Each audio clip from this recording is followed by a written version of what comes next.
Hello, everyone, and welcome back to Synaptic Investing. I hope you're having a fantastic week and are ready for another deep dive. Today, we are opening up a file that, on the surface, looks like the most boring thing imaginable. We are talking about a regulated utility company, specifically Portland General Electric, ticker symbol POR. Now, I know what you're thinking. You think safe, you think dividends, you think, sleep-filled nights. But when you actually crack open the fundamental research on this company right now, you realize it is essentially a battleground for two massive opposing forces. On the surface, it sounds like a sleepy, dividend-paying utility stock. But the real question for us as long-term investors is this. Is this actually a hidden pick-and-shovel play on the massive AI boom fueled by Oregon's exploding silicon forest? Or is there a sort of Damocles hanging over this stock in the form of wildfire liability that makes it a dangerous value trap priced for perfection? That's what we're here to find out. That's a huge topic. Before we dive deep, a quick heads up for the audience. Right. If you're looking to invest, we use Interactive Brokers. Use the link in the description for a stock bonus when you sign up. It's the best way to get a bonus and support the channel at the same time. And while you're there, please like, subscribe, and let us know your questions in the comments. Now let's get into it. Pillar number 1, the business model.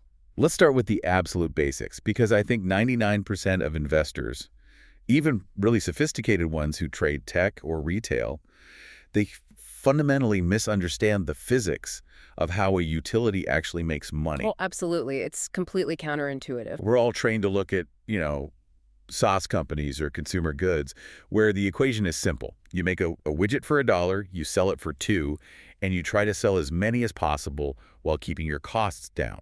Efficiency drives margin. But a regulated monopoly operates in a completely different, almost inverted universe, doesn't it? It really does. It's flipped on its head. Yeah. If you are selling software or, burritos, you want to be as efficient as you can be. You want to cut costs to expand your margins. But for a regulated utility like Portland General Electric, they don't make money by being efficient. They make money fundamentally by spending capital. Right.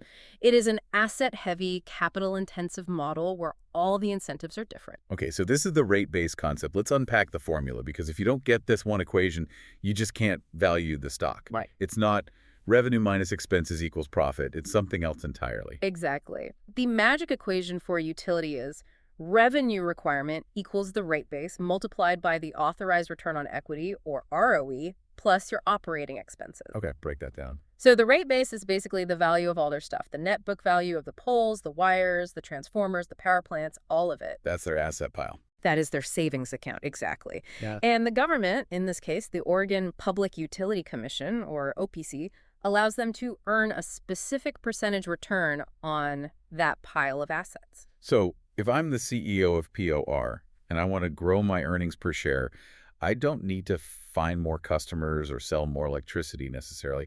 I just need to make my pile of assets bigger. Precisely. That is the entire game. If you build a new transmission line for $1 billion and the regulator approves it as prudent, the government effectively says, okay, you can charge customers enough to cover the cost of that line plus a 9.5% profit on top of it. Wow. This creates a fascinating and, sometimes perverse incentive structure known in economics as the Virch-Johnson effect. The Virch-Johnson effect. Explain that. It's basically the tendency for regulated monopolies to gold-plate their infrastructure. Gold-plate it. Yeah. If you are guaranteed a return on capital, your incentive is to deploy as much capital as you possibly can. You don't want the cheapest solution. You want the most capital-intensive solution that the regulator will allow. So you want to build more grid, bury more lines, construct more substations. All of it. Because that bloats the rate base, which mathematically increases the absolute dollars of profit you are allowed to earn. But there's a catch, right? They can't just set their own prices to pay for this shiny new grid. This isn't NVIDIA raising the price of a GPU because demand is off the charts. No, not at all. They are in a cost-plus straitjacket. They have to go to the commission, the OPC, and effectively beg for permission to raise rates on customers to cover these costs. It's called a general rate case. A rate case, okay. They file thousands of pages of documents justifying why they spent the money, and then you have consumer advocates fighting them, and eventually the commission decides what they can charge. And that is a political process, not an economic one. It is 100% political. We saw this in late 2025. They secured a revenue requirement increase of about $42 million. Sounds like a lot. It sounds like a lot, but in the grand scheme of things, it's pretty modest. And crucially, they aren't raising prices to expand their profit margin. They are raising prices just to recover the costs they've already laid out. Got it. So when we talk about pricing power, which is usually a hallmark of a great business, think Hermes or Apple PR actually ranks from weak to moderate. So they have volume certainty, but no pricing elasticity. None. Because their customers, who are also the voters, hate it when their bills go up. And the regulators are appointed by politicians who need those voters. Exactly. There is a regulatory compact. The government grants POR a monopoly. They say, okay, nobody else can build power lines in Portland. That's their territory. In exchange, POR gives up the right to set their own prices. They serve about 935,000 customers, which is roughly 51% of Oregon's population. That is their cornered resource. That is the moat. And strictly speaking, that is a pretty formidable moat. I can't just decide tomorrow that I'm going to start a rival electric company and run wires to my neighbor's house. It's illegal. It's illegal. Competitors are legally barred from entry. In a textbook sense, that is the ultimate barrier to entry. But we have to ask ourselves, is the quality of that moat improving, or is it deteriorating? Good question. The demand side of the moat is why do people need electricity, and they are using more of it, which we'll get to. But the security of that moat is narrowing because the grid itself has changed from being a boring passive asset into a liability vector. You're talking about the wildfire risk. Exactly. Which we are going to do a very deep dive on later because it is the single biggest bear argument. But sticking with the business model for a second, this cost-plus model means their growth is legally capped, right? There's a ceiling. That's the ceiling. The authorized ROE is currently 9.5%. Even if they are incredibly successful, even if demand triples, they cannot earn 20% on equity. So if they do, the regulator steps in. The regulator will force them to lower prices or issue refunds. So you have a business with a capped upside and, as we'll see, a potentially uncapped downside. Which brings us perfectly to the bull case. If the upside is capped, why is this stock trading at a premium? Why is there so much excitement? This brings us to the Silicon Forest thesis. This is the core narrative driving the stock price. Everyone knows Silicon Valley, but the Pacific Northwest, specifically the corridor west of Portland, has been known as the Silicon Forest for decades. It's where Intel has some of its biggest fabrication plants. Right. And historically, that was driven by cheap hydroelectric power. Oregon has the Columbia River, which provides massive, reliable, carbon-free baseload power. And for tech manufacturing, that's gold. It's gold. But now we're seeing what you might call a Lollapalooza effect, a convergence of forces pushing demand to completely unprecedented levels. We're talking about the data center boom, the AI boom. Exactly. Training AI models and running inference requires just massive amounts of energy. And not just running the chips, but cooling them. The energy density per square foot for an AI data center is exponentially higher than a traditional server farm. And we are seeing that in POR's numbers. We are seeing industrial load growth numbers for POR that are, frankly, staggering. Let's hit the data. In Q1 of 2025, POR reported industrial load growth of 16.4%. Wow. Then in Q3, it was 13%. I want to pause on that number. 16.4%. What is the national average for a utility? The national average for load growth, meaning the total amount of electricity consumed, is usually around 0.5% to 1%. Okay. Often it's flat or even negative because of efficiency gains like LED bulbs. For a utility to see double-digit growth in its industrial segment, it's just unheard of. It's a utility behaving like a tech stock. It really is. And this isn't just a one-quarter blip. This is the core thesis for why anyone is buying this stock at these valuations right now. POR is fueling the infrastructure of the AI revolution in the Pacific Northwest. Exactly. They are forecasting a 3% long-term load growth across the entire business through 2029. Which sounds small compared to a software company growing at 50%, but in the utility world. In the utility world, 3% total load growth is triple the national average. It's massive, and it creates a virtuous feedback loop. Explain the feedback loop. How does load growth help the shareholder? This is the absolute best-case scenario for a utility. You have high fixed costs, the power plants, the transmission lines. Those costs are there whether you send one electron or a billion electrons down the wire. Right. If you can push more kilowatt hours through that same infrastructure, you are spreading those fixed costs over a larger base. Scale economies. Exactly. And theoretically, this keeps customer bills lower per unit of energy, which makes the regulators happy. And a happy regulator. A happy regulator is more likely to approve your capital spending plans to build even more grid to connect even more data centers. Oh, okay. So you get to grow the rate base, which is your profit engine, without spiking customer bills. It's the holy grail of utility economics. So, the bull case is pretty seductive. You have a monopoly provider in a region that is becoming the engine room for the biggest technological shift of our lifetime. If you believe in AI, and you believe those data centers need to be built in Oregon because California is too expensive or out of power, then POR is the toll booth. That is the pitch. You are buying the toll road to the AI future. The Silicon Forest isn't just a cute name, it's a fundamental economic driver. The hills around Hillsboro, Oregon are filling up with massive data centers. And they're great customers, right? The perfect customer. Yeah. Unlike a residential house that uses power mostly in the evening, these data centers run 24/7, 365, high load factor, steady demand. But, and there is always a but. There is always a but. While the revenue side looks like a tech play, the risk side looks like a disaster waiting to happen. We have to talk about the bear case. We have to talk about the anti-moat. We have to talk about fire. This is the existential threat that has completely changed the risk profile of investing in Western utilities. In the old days, a transmission line was just an asset. It sat there, it depreciated, it turned to return. Today, in the era of climate change and extreme weather, a transmission line is a potential liability vector. It's a fuse running through a tinderbox. Exactly. And we've seen this nightmare scenario play out. PG&E in California, Hawaiian Electric in Maui. The campfire scenario is the precedent. PG&E's equipment sparked a fire that destroyed the town of Paradise. The liabilities were so massive, we're talking tens of billions of dollars, that it drove the company into bankruptcy. The equity was wiped out. Wiped out. Hawaiian Electric saw its stock drop, 70–80% in a matter of days after the Maui fires?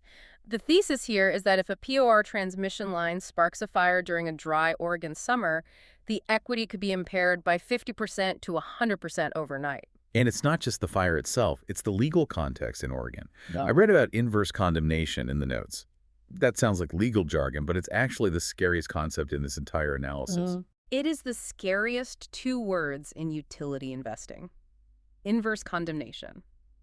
In some jurisdictions, and Oregon courts have been leaning this way, it implies a strict liability standard. Okay, what does that mean in plain English? It means that if your equipment is involved in starting a fire, you are liable for the damages even if you were not negligent. Wait, let me clarify that. So even if I followed every safety rule, trimmed every tree to the legal limit, and inspected every single pole, Yeah.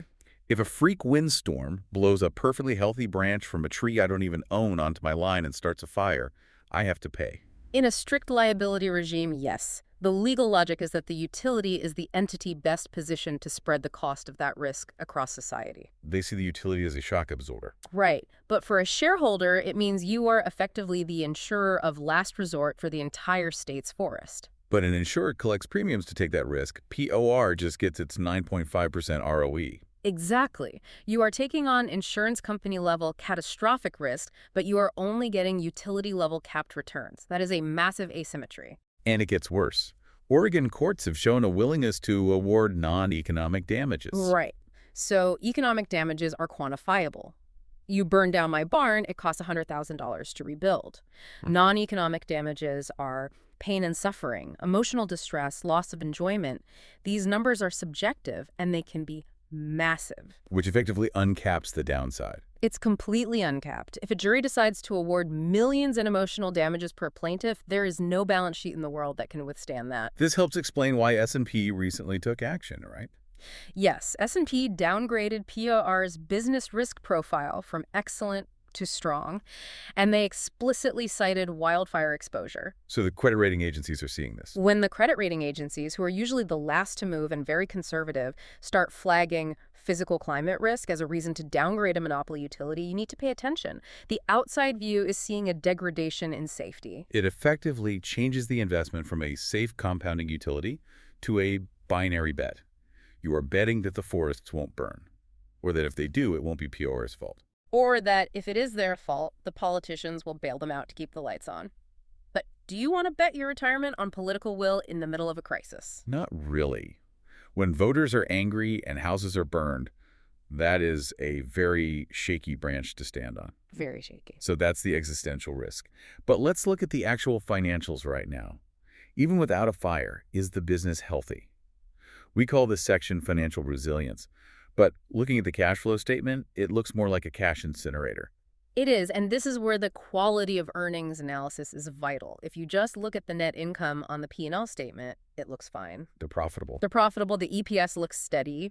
But if you look at the cash flow statement, which is where the truth usually hides, it's a completely different story. Walk us through the free cash flow situation. In the trailing 12-month period, their levered free cash flow was negative. Negative. Okay. We are talking negative $100 million to negative $150 million.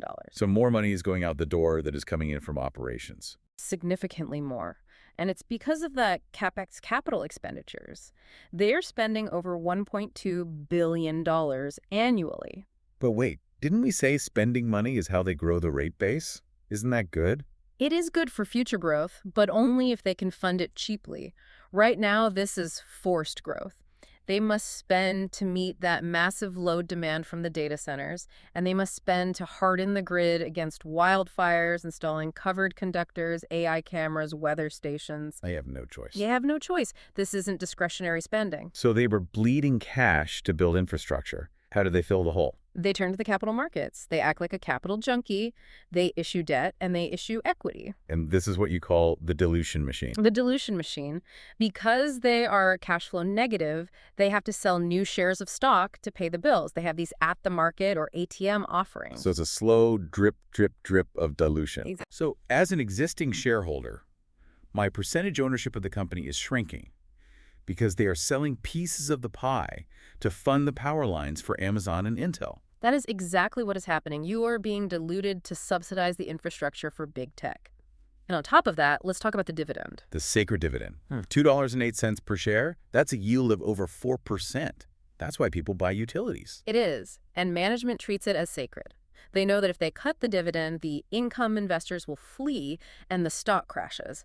So they will prioritize paying that dividend even if they have to issue debt or sell more stock to get the cash to pay it. That feels circular, borrowing money to pay me a dividend. It's characteristic of what I call a utility annuity, not a compounder. What's the difference? A true compounder generates its own cash to reinvest. POR is constantly dependent on the kindness of strangers in the capital markets to keep the lights on and the dividend flowing. So if the capital market seize up, or if their cost of capital skyrockets, the model breaks. And that brings us to the cost of that capital. We have to talk about the spread. This is a bit technical, but it's crucial. ROIC versus WACC. Right. Return on invested capital versus the weighted average cost of capital. In plain English, how much money do they make on their investments versus how much does it cost them to get the money? Okay. Their accounting ROE is about 8.8%. The regulator caps them at 9.5%. But interest rates have stayed higher for longer. The cost of debt has gone up. So if it costs me 4% to borrow money, and I make 9.5%, I have a nice 5.5% spread. But if my borrowing costs go to 6% or 7%? The spread compresses. Your value creation creates less value. You are running harder just to stand still. Unless the regulator raises the authorized ROE. But asking for a higher ROE means raising customer bills, which brings us right back to that political ceiling. So we have a company with massive demand on the one hand, massive tail risk on the other, and difficult financials in the middle. Now we have to figure out what it's worth. Let's talk valuation. This is the price for perfection problem. Right now, POR is trading at a PE ratio of about 19 times on a trailing basis, or roughly 16 times forward. For context, the historical average for a boring utility is what, 15 times? Yeah, 15x is the gold standard for a slow growth utility, so 19x is a significant premium. That premium is the market saying, we believe the data center story. Exactly. The market is pricing in the Silicon Forest narrative. A 19 times multiple implies that the market thinks POR is going to consistently beat that standard utility growth rate. They are betting on 7% to 9% EPS growth for the next decade. Okay, let's play devil's advocate here. I want to red team this. Suppose the market is right. Suppose Oregon becomes the only game in town for West Coast AI inference. California is tapped out. Washington is full. Oregon has the hydro. It has the land. Could load growth be 6% sustained? And if it is, isn't 19x actually cheap? That is the counterposition. If you believe this is a structural shift and Oregon becomes the Saudi Arabia of compute power, then yes, the growth could surprise to the upside. But, and here's the wet blanket, the upside is legally capped. The 9.5%. Even if demand explodes, they cannot monetize it like a tech company. They can't charge surge pricing. They can only earn their authorized 9.5% return on the assets they build. So even if they build twice as fast, they are still limited by how fast they can physically put poles in the ground and get the regulator to approve them. Exactly. Regulatory lag is a real thing. It takes years to permit and build transmission. You can't just flip a switch. So the growth is physically and legally constrained. It is. This isn't software scalability where you can double your users overnight with zero marginal cost. Okay, so let's try to put a dollar figure on this. Yeah. We have a few methods for finding intrinsic value. Let's triangulate. Method A, mean reversion. If we assume the hype dies down and it trades back to a normal utility multiple of 15x, applying that to the 2025 consensus EPS of roughly $3.23, you get a stock price of about $48.50. Okay, so downside from the current price of around $52.50. Method B, owner earnings. This is a dividend discount model.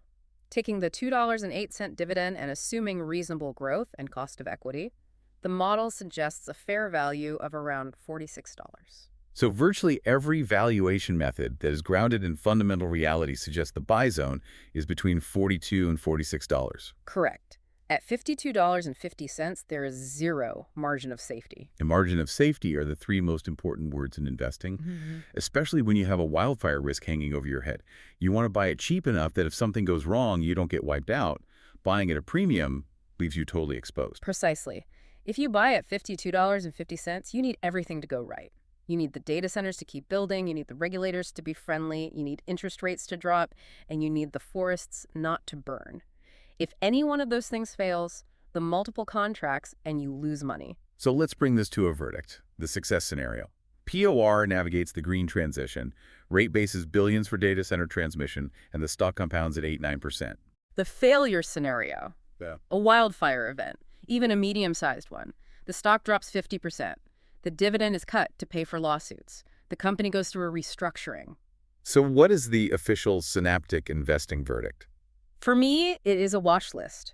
It is too expensive for the risk profile right now. I love the thesis of the Silicon Forest, but I hate the price. I would wait for a pullback to the $45 level. That gives you a buffer against the regulatory and wildfire risks. Don't chase the AI hype train into a regulated utility at a premium multiple. I like that discipline. It's about risk-adjusted returns. Exactly.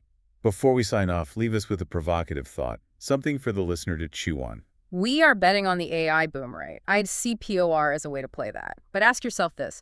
In this specific case, are we just subsidizing the power bill for big tech while taking on all the wildfire risk ourselves? The upside goes to Amazon and Intel. The downside, the fire risk, sits on the balance sheet of the utility shareholders. Is that a trade you really want to make? Oof. That is a sobering thought. Subsidizing the upside, owning the downside. Yeah. But wait, I think we have time to actually go a little deeper on a few of these points before we fully wrap up. The producers are telling me we have some runway. Let's rewind to the Silicon Forest concept, because I feel like we glazed over just how physical this constraint is. I'm glad you brought that up, because the physical constraint is actually the most fascinating part of the bull case we might have undersold. Right. We said Oregon has hydro, but let's be specific. We're talking about the Columbia River. We're talking about massive baseload carbon-free power. In a world where every tech company has a net zero by 2030 pledge, that hydropower is like gold. It is. It's green gold. You cannot run an AI data center in a coal-heavy state like West Virginia or Wyoming if you've promised your shareholders you're going green. Oregon offers a solution that almost no other state can match at scale. But here's the rub. The transmission capacity to get that power from the dams to the data centers in Hillsboro is, well, it's choked. The queue. I read about the interconnection queue. The queue is years long. If you are a data center developer and you apply for power today, POR might tell you, great, we can hook you up in 2029. So does that cap the growth? Or does that create a backlog that guarantees growth for a decade? That's the debate. If you're an optimist, you say, look at this backlog, it's guaranteed revenue for 10 years. If you're a pessimist, you say, they can't build fast enough to satisfy the customers, so the customers might leave. But where will they go? Where will they go? California is worse. Washington is similar. So they are captive. They are captive. That's the definition of a cornered resource. And that brings us back to the capital allocation point. If PRR knows these customers are captive, they can justify that $1.2 billion in capex to the regulator easily. They can say, look, if we don't build this line, Intel can't expand. No politician in Oregon wants to be the reason Intel leaves. So the political will we talked about as a risk, Yeah. it actually works in their favor here. The politicians need POR to succeed so the state's economy succeeds. Exactly. It's a symbiotic relationship. But, and here I go again with the risk, that symbiosis breaks down instantly if there is a fire. Let's drill into the fire mechanics again. I want to understand the insurance aspect. Can't they just buy insurance to cover this? Why is the shareholder on the hook? That is a great question. In the past, yes, they could buy wildfire liability insurance. But after the California fires, the insurance market for utilities has hardened dramatically. It is becoming incredibly expensive or simply unavailable to buy coverage for catastrophic wildfire events. So they are self-insured. For the catastrophic tail risk, yes. They have a certain amount of coverage, but if damages hit $5 billion or $10 billion, that burns right through the insurance layer and hits the equity layer. And that is why the stock price is the ultimate backstop. It is, and that explains why the stock trades at a yield of 4% instead of, say, 3%. The market is demanding a risk premium. But your argument is a 4% yield enough of a premium for that level of risk? It is. If I offered you a bond that pays 4%, but there is a 1% chance the principal goes to zero, would you take it? Probably not. I'd want 10%. Yeah. Or 15%. Exactly. Yeah. And that is why I think the stock is priced for perfection. The market is looking at the growth, the AI story, and ignoring the tail risk, the fire story. They're pricing it like a growth stock, not like a distressed asset. Correct. Let's talk about the management team for a second. Are they good operators, or are they just riding the wave? They are standard. They are running the regulated utility playbook. Which is? Grow the rate base to grow EPS. Don't rock the boat. Pay the dividend. It's a conservative strategy. But in this environment, conservative might be risky. It might be. A truly visionary management team might be aggressively cutting the dividend to self-fund grid hardening. They might say, we aren't paying a dividend for 5 years. We are going to bury every line underground to eliminate fire risk. But if they did that, the stock would crash because the income investors would revolt. Correct. So they are trapped by their shareholder base. They have to keep paying the dividend to keep the stock price up, which prevents them from making the radical investments that might actually secure the long-term future of the company. It's the innovator's dilemma, but for utilities. It absolutely is. That's a fascinating angle. The dividend is actually a strategic straitjacket. It is. And notice they aren't doing any M&A. They aren't trying to diversify out of Oregon. They are doubling down on their territory. Which makes sense if you believe in the territory. But it concentrates the risk. If you were a multi-state utility, a fire in Oregon would hurt, but it wouldn't kill you. For POR, Oregon is 100% of the game. There is no diversification. So, bringing it back to the portfolio construction idea, who is this stock actually for? I think it's for a very specific type of investor. It's for someone who is bullish on the Pacific Northwest economy, bullish on AI infrastructure, but wants less volatility than buying NVIDIA or Microsoft. Pick and shovel play. It is, as we said. But you have to go into it with your eyes wide open about the climate risk. It's not a set it and forget it stock anymore. No utility in the West is set it and forget it anymore. Climate change has ended that era. That's a powerful statement. The era of the boring utility is over. It is. We are in the era of the active utility. You have to watch the weather reports. You have to watch the court rulings. You have to watch the interest rates. Speaking of interest rates, let's touch on that cost to capital squeeze one more time. I feel like that's the silent killer here. It is. Everyone looks at the fire risk because it's dramatic. It makes headlines. Fire destroys town. But the slow, grinding destruction of value comes from the spread compressing. Right. Think about it. They have that authorized ROE of 9.5%. That was set when interest rates were lower. Now they're issuing debt at higher rates. If their average cost of debt moves from 4% to 6%, that eats directly into the equity holder's return unless the regulator steps in. And will the regulator step in? They might. But raising the authorized ROE means raising customer bills. And remember, customers are already paying for the wildfire hardening and the new transmission lines. There is a limit to share of wallet. If bills go up 20%, voters get angry. The regulator is appointed or elected. They respond to voters. So the regulator is the ceiling. Always. The regulator protects the customer, not the shareholder. If push comes to shove, the shareholder takes the hit. So we have a ceiling on profits because of regulation and no floor on losses because of liability. When you put it that way, it sounds like a terrible business. It does. But then I look at that 16% industrial load growth and I get greedy again. And that is what makes a market. Fear and greed. The greed for the AI growth versus the fear of the fire. Right now, at 19 times earnings, greed is winning. My job as an analyst is to tell you that fear is undervalued. Fear is undervalued. I like that. Okay, quick hypothetical. Let's say the stock drops to $40. It's below our buy zone. Right. Does it become a strong buy? At $40, the yield would be over 5%. The PE would be around 12x. At that point, you are getting paid enough to take the risk. You have a margin of safety. You have a margin of safety. The bad news is priced in. So patience is the key here. Patience is always the key. The market is manic depressive. Right now, it's manic about AI. Wait for it to get depressed about something else, then buy the quality assets on sale. It's funny, looking at the intrinsic value triangulation again, the analyst's consensus is actually around $50, so the street is a bit more bullish than we are. The street usually chases price. If the stock goes up, analysts raise their targets. We try to invert that. We look at the cash flows. The cash flows say 45. And the owner earnings model, that's the Buffett approach, right? Roughly, yes. Dividend plus growth. Mm. If you get a 4% dividend and 4% growth, you make 8% a year. Is 8% enough for you? Mm. If you can get 5% in a risk-free treasury bill, is 8% enough reward for taking on wildfire risk? That's a risk premium of only 3%. That feels thin to me. Very thin, especially when the S&P 500 historically does 10%. Why take specific company risk for sub-market returns? Unless you believe the growth will accelerate. Unless you believe that 3% load growth forecast is sandbagging and it's actually going to be 6%. Is there any evidence they are sandbagging? Utilities are notoriously conservative. They hate to overpromise and underdeliver, so it is possible. If the AI boom is real and sustainable, that 3% number could look silly in 2028. We could be looking back saying, wow, they grew at 8% a year. In which case, the stock is a multi-bagger.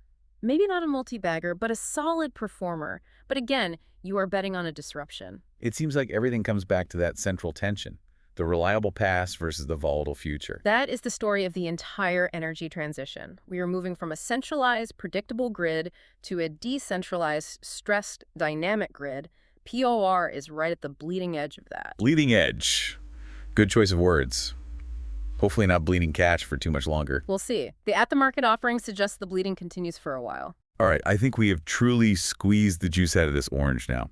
We've covered the business model, the Silicon Forest bull case, the Wildfire bear case, the financials, and the valuation. Any final words before we actually let these people go? Just remember, price is what you pay, value is what you get. Don't let the AI narrative blind you to the utility reality. Wise words. All right, folks, thank you for sticking with us for the extended cut. We really appreciate your time. As always, none of this is financial advice. Do your own diligence. We'll see you in the next deep dive. Take care.